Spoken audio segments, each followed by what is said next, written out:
ఉన్నాయంటే అంబేద్కర్ అంటే ఈ మాలమాది వాళ్ళకే అని లంబడల కోయలకే అనే పరిస్థితి ఏర్పడ్డది. దయచేసి ఈ యొక్క భావనను పోవాలి.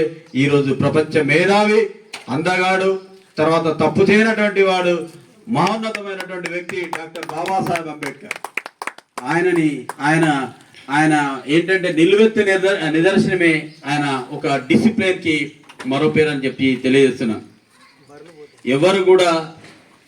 ఎవరు కూడా ఇక్కడ నుండి ఫారెన్ ఎస్సీ ఎస్టీలు పోయిన టైంలో అతను ఫస్ట్ టైం వెళ్ళినటువంటి వ్యక్తి.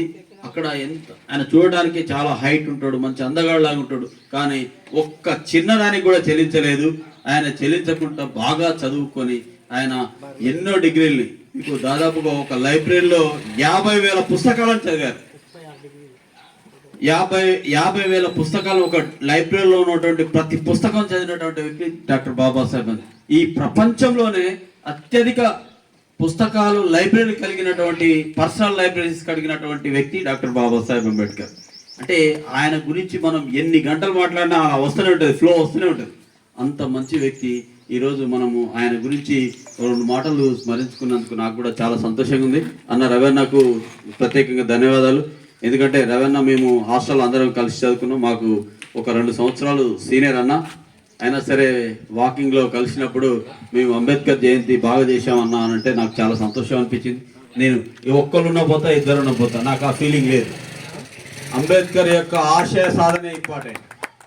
అంబేద్కర్ యొక్క ఆశయ సాధన ఇది ప్రతి గడప గడపకు చేరి ఈరోజు ఒక అంటే ఏమంటామంటే సమాజంలో మంచి సమాజాన్ని నిర్మించాలి, కులరహిత సమాజాన్ని నిర్మించాలన్నటువంటి ధ్యేయంతో ఆయన బాటలు వేశారు. ఆ బాటల్ని మనం ముందుకు తీసుకెళ్లాల్సినటువంటి అవసరం ఉన్నది. కాబట్టి మీరందరూ ఈ యొక్క కొన్ని విషయాలు విన్నందుకు మీ అందరికీ ప్రత్యేక ధన్యవాదాలు తెలియజేస్తూ, ఈ యొక్క తట్టుపల్లి గ్రామానికి నిజంగానే అన్నలు ఒక్కొక్కరిని ఇస్తే ఎంత చక్కగా మాట్లాడతారంటే అసలు మీ దగ్గర ఉన్న సబ్జెక్ట్ రియల్లీ అమోఘం.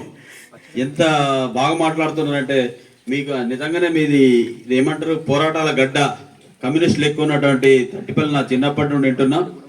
చాలా పౌరుషమైనటువంటి గడ్డ. మా రవాణా కూడా బాగా పౌరుషం ఉంటుంది. అంటే దాదాపుగా 65 సంవత్సరాలు జీవించారు. ఆ పీరియడ్లోనే ఈ దేశానికి ఎంతో చేశారు. ఫర్ ఎగ్జాంపుల్ మనము డాక్టర్ బాబాసాహెబ్ అంబేద్కర్ కంటే ముందు చూసినట్లయితే మహాత్మా జ్యోతిబా పూలే ఈ దేశంలో ఉన్నటువంటి ఘోరాతి ఘోరమైనటువంటి కుల వ్యవస్థ, ప్రపంచంలో ఎక్కడా లేనటువంటి కుల వ్యవస్థ ఈ దేశంలో ఉన్నది. భారతదేశంలో కుల నిర్మూలన చేయడం కోసము ఈ భూమి మీద పుట్టిన ప్రతి పౌరుడికి జీవించే హక్కు ఉన్నది. ప్రతి పౌరుడు కూడా సంతోషంగా జీవించే హక్కుతో పాటు మాట్లాడే హక్కు ఉన్నది. కానీ ఇక్కడ మనము ఇంతకుముందు చూసినట్లయితే మనుస్మృతి అనేది మనకు రాజ్యాంగానికి కంటే ముందు మనుస్మృతి ఉంది. అసలు మనుస్మృతి అంటే ఏంటి? మనుస్మృతి అంటే లిచ్చన మెట్ల వ్యవస్థ. దీంట్లో భగవంతుడి తలకాయలకెళ్ళి పుట్టినటువంటి వాళ్ళు జ్ఞానవంతులు అని బ్రాహ్మిన్స్, బలశాలులని భగవంతుడు భుజాలలోకి వెళ్ళి పుట్టినటువంటి వాళ్ళు క్షత్రియులని, ఉదరంలోకి వెళ్ళి పుట్టినటువంటి వాళ్ళు వైశ్యులని, వీళ్ళ ముగ్గురిని మోసేటువంటి వాళ్ళు క్షూద్రులని. ఈరోజు ఉన్నటువంటి Kamma Reddy, so called SC ST BC మొత్తం అందరు కూడా క్షూద్రుల కిందనే ఉన్నారు. అతి కొద్ది కాలంలోనే ఈ క్షూద్రులు కాస్త అతి క్షూద్రులు అని చెప్పేసి, పంచములు అని చెప్పేసి చాతుర్వర్ణ వ్యవస్థ కాస్త పోయి పంచవర్ణ వ్యవస్థ అయింది. ఆ వ్యవస్థల నుండి ఊరికి చివర్లను ఎస్సీ ఎస్టీలుగా వండుకుంటూ వాళ్ళు డెవలప్మెంట్కు నోచుకున్నటువంటి ప్రజలు చాలామంది ఉన్నారు. వీటన్నిటినీ మహాత్మా జ్యోతిబా పూలే ఆయన ఇక్కడ ఉన్నటువంటి ఈ అవమానాల్ని తట్టుకోలేక విద్యావంతులు కావాలని గొప్పగా చదువుకొని తన భార్యని సావిత్రిబాయి పూలేని చదివించి ఎవరైతే ఎస్సీ ఎస్టీ బీసీ చలో సబ్మిషన్ అంటే లేట్ అయిపోతుంది, వస్తావరా బుజ్జి అంటే అన్న మన వీలు పడదన్న, ఒక్కడే రోజు సండే దొరుకుతాడు. విజయ్ గారిని అపార్ట్మెంట్ కోసం 3 రోజుల బట్టి భద్రంగా అలా వస్తా అని చెప్పి వచ్చినందుకు వారికి ప్రత్యేక ధన్యవాదాలు తెలుపుకుంటున్నాం. ఈ రోజు వరకు కూడా మేము ఫ్యామిలీతో కలిసి ఉంటాను. జనరల్గా ఎవరు ఉండరు, చిన్న అకేషన్ అయినా కూడా మా ఫ్యామిలీ కానీ వాళ్ళ ఫ్యామిలీ కానీ మేము ఒక 20 మంది ఇప్పటివరకు కూడా బ్యాచ్ మెయింటైన్ చేస్తారు. ఆ బ్యాచ్ ఇప్పటి కూడా ఏందా మీరు ఇంకెవరు విడిపోలేదా అంటారు. వాస్తవంగా మమ్మల్ని చూసి కుళ్ళుకునే స్థాయిలో ఉన్నారు కొంతమంది. ఆ స్థాయి నుంచి కూడా ఈరోజు శ్రీనాన్నకు నేను చెప్పలేదు, ఫస్ట్ తమ్ముడు సాదేవ చెప్పిండట, ఏమన్నా నేను చెప్పకుండా ఎట్ట తమ్మి అని చెప్పి నేను సాదేవ కోపాడి మరి శ్రీనాన్న రావేట నేను కొత్తాను నువ్వు చెప్పలేదా నన్ను రాత్రి కోపడతాను అలా నేను ఎవరు చెప్పినట్టే రా అంటే రిక్వెస్ట్ వచ్చినారు. వారికి కూడా ప్రత్యేక ధన్యవాదాలు. ఎందుకంటే చిన్న ఆశామాషి ఇప్పుడు మనం అనుకుంటారని మన గ్రామం ఏదో 30 కాడ వీళ్ళు చేస్తారు, వీళ్ళకి ఏమైనా పైసలు ఎక్కువనో లేకపోతే ఇచ్చిన కోసం చేస్తారు కాదండి. ఇది ఒక స్ఫూర్తిదాయకమైనటువంటి కార్యక్రమం. ఎందుకంటే ప్రతిదీ కూడా చేస్తే విమర్శ వస్తుంది, ప్రతి విమర్శ కూడా వస్తుంది, చేసిన తర్వాత దాని ప్రతిఫలం ఏర్పడుతుంది. కాబట్టి మేము కూడా ఆ ఉద్దేశంతో ఈ చిన్న కార్యక్రమాన్ని పెట్టుకున్నాం. వాళ్ళని సత్కరించుకుంటే వాళ్ళు కొంతమంది వాళ్ళు రిటైర్ అయ్యే వరకు కూడా అరే మాకు ఫస్ట్ జాబ్ వచ్చే సంవత్సరం లోపల మా గ్రామంలో ఒక చిన్న కార్యక్రమం చేసి మమ్మల్ని పెద్ద ఎత్తుగా సత్కరించారు కదా, మేము కూడా చేయాలి, మేము కూడా ఎడ్యుకేషన్కు దోహదపడాలి, కొంతమంది పిల్లలకు కనీసం బుక్స్ సదుపాయాలను కల్పించాలన్న ఆలోచన వస్తుంది, వాళ్ళు కూడా కొంతమందికి ఇన్స్పైర్ అవుతారన్న ఉద్దేశంతో ఈ యొక్క కార్యక్రమాన్ని తీసుకోవడం జరుగుతుంది. ఇక నేనే మాట్లాడితే ఎక్కువసేపు బాగుండదు. ఈ యొక్క కార్యక్రమాన్ని ఉద్దేశించి మాట్లాడే వక్తలు చాలా మంది ఉన్నారు కాబట్టి ముందుగా మహబూబాబాద్ జిల్లా అనంతారం గ్రామం వాస్తవ్యులైనటువంటి విజయ్ గారు ముఖ్య అతిథిగా రాగానే ఆలోచన వచ్చిందో నా దగ్గరికి ఈ బ్యాచ్తో వస్తే ఆయన రోడ్ సైడ్ పెడితే నేను సహకరించాను, ఆడికి రాను అంటే మీరు చెప్పిన కానీ పెడదాం. ఈ గ్రామ పంచాయతీ కార్యాలయం ముందు పెట్టి ప్రతి అధికారి ఎవరు వచ్చినా కూడా ఇక్కడికి వస్తారు. వచ్చిన వాళ్ళు గ్రామానికి ఒక మహానుభావునిగా కార్యాలయం ముందు పెట్టినండి మాట తక్కువ ప్రకారంగా అది మీరు ఒప్పుకుంటేనే నేను మీకు సహకరిస్తా అంటే అందరూ కూడా సరే బాగానే ఉందని ఇక్కడ పెట్టడం జరిగింది. దీనికి స్థల స్ఫూర్తిదాతగా ఈ గ్రామ పంచాయతీ స్థలదాతగా మా నాయన గారి స్థిరస్థాయిగా వారి పేరు ఈ గ్రామాలను నింపుతుందని ఆశయాలు చేయాలని మన అంబేద్కర్ గారి ఆశయాలకు మనం అందరం ఏకీభవించి జై భీమ్. బాబాసాహెబ్ అంబేద్కర్ చీకటి నుండి ఈ ప్రపంచానికి వెలుగులు అందించేందుకు ఎంతో కష్టపడ్డారు, ఎంతో కృషి చేశారు. అదేవిధంగా అందరి హక్కుల కోసం, సమానత్వం కోసం, దోపిడీ లేని, వివక్షత లేని, అసమానతనం లేని సమాజాన్ని నిర్మించడం కోసం ఎంతో ఉన్నత విద్యలు చదివి ఈ దేశానికి ప్రపంచంలోనే అతిపెద్ద ప్రజాస్వామ్య రాజ్యాంగాన్ని అందించినటువంటి వ్యక్తి డాక్టర్ అంబేద్కర్ గారు. వివక్షత లేని సమాజాన్ని నిర్మించాలని ఏ విధంగా పోరాటం చేశారో, ఈ సమాజం బాగుండాలి, నవభారత నిర్మాణం జరగాలని కూడా అదే స్థాయిలో విజ్ఞానాన్ని అందించడం ద్వారా ఇదంతా సాధ్యమవుతుందని చెప్పేసి వారు అనేక కష్టాలు పడి మనకు వెలుగులు అందించారు. ఈ నేపథ్యంలో మరి అనేక మంది రాజ్యాంగ ఫలాలు పొందినటువంటి వారు కూడా ఈరోజు బాబాసాహెబ్ అంబేద్కర్ ఆశయాలకు అనుగుణంగా పనిచేయకపోవడం బాధాకరం. అదేవిధంగా సనాతన ధర్మం పేరుతో కష్టజీవులను గుర్తించకుండా, అట్టడుగు బలైన దళిత వర్గాలను గుర్తించకుండా ఈ సమాజం ఒక మతాన్నో ఒక కులాన్నో ద్వేషించడం లేదు ఇక్కడ. ఎందుకంటే రాజ్యాంగాన్ని మార్చాలనే కుట్రలు జరుగుతున్నాయి. మిత్రులారా, దయచేసి అర్థం చేసుకొని రాజ్యాంగ వ్యతిరేక శక్తుల్ని మనం గమనించాలి. రాజ్యాంగాన్ని పరిరక్షించడం ద్వారానే మన హక్కులను, మన సమస్యలను సాధించుకోవడం సాధ్యమవుతుందని భావిస్తూ ఆ సందర్భంలోనే ఇక్కడ నిర్వహిస్తున్నటువంటి కార్యక్రమ నిర్వాహకులతో పాటు ముఖ్య అతిథులు కూడా చాలా కష్టపడి ఈ స్థాయికి వచ్చారు. అంటే ఈ వాస్తవంగా డి గారికి జిల్లా కేంద్రంలో చాలా కార్యక్రమాలు షెడ్యూల్ ఉంటాయి. అంటే సమాజానికి వెలుగులు నింపుతూనే మరి జాతి ప్రయోజనాల కోసం, తన పుట్టిన పురిటిగడ్డ రుణం తీర్చుకోవడం కోసం ఏదో ఒక రోజు ఇలాంటి కార్యక్రమాల్లో భాగస్వాములు అవుతామని ఆ రోజే ఈ రోజు కావడం చాలా సంతోషం. మరి ఎంతోమంది పిల్లలు కూడా విద్యను దూరం చేసుకోకుండా తమ తల్లిదండ్రుల కళను నెరవేర్చేందుకు ఉన్నత చదువుకొని ముందుకు పోవాలని ఇటీవల కాలంలోనే జంగం పోవాలి. ఇక్కడ మీ ముందు కూర్చున్న డిఈ గారు వారిని ఆదర్శంగా తీసుకుంటే ఒక సాధారణ కుటుంబంలో జన్మించి కేవలం చదువుతో ఒక జిల్లా స్థాయి అధికారిగా ఎదిగిన గొప్ప చరిత్ర మన కళ్ళ ముందు కనిపిస్తుందంటే అది కేవలం చదువుకున్న గొప్పదనం. సార్ కంటే కొన్ని వందల రెట్ల ఆస్తి ఎక్కువ ఉన్నవారైనా సార్ అపాయింట్మెంట్ కోసం బయట కూర్చోమంటే అర్ధగంట సేపు అయినా వెయిట్ చేయాల్సిన పరిస్థితిని కల్పించింది మన భారతదేశ రాజ్యాంగం. అది చదువుకున్న ఒక గొప్ప విలువ. అలాంటి ఎంతోమంది అధికారులను అందించిన రాజ్యాంగ ఫలితమే ఎంతోమంది ప్రజాప్రతినిధులు, సాధారణ వ్యక్తులు సర్పంచులు కాగలిగారు, ఎంపీలు కాగలిగారు, ఎమ్మెల్యేలు కాగలిగారు, చట్టసభలు శాసించగలుగుతున్నారు.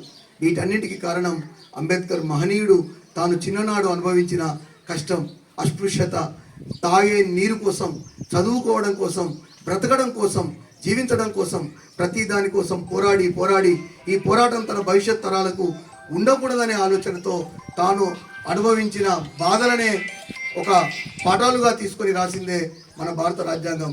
ఈనాడు బీసీ, ఎస్సీ, ఎస్టీ, మైనారిటీ వర్గాలు సుఖంగా బతకగలుగుతున్నాయి అంటే, ఈ మాత్రం మనం ఒక అంగి వేసుకొని రోడ్డు మీద కూర్చోగలుగుతున్నామంటే అంబేద్కర్ మహనీయుని చలివే అని ఈ సందర్భంగా మనందరం స్మరించుకోవాల్సిన అవసరం ఉంది. ఒక్క మాటలో చెప్పాలంటే ఆంజనేయుని గుడి ఉన్నా లేకున్నా ఊళ్ళో అంబేద్కర్ విగ్రహం మాత్రం ఖచ్చితంగా ఉండాలి.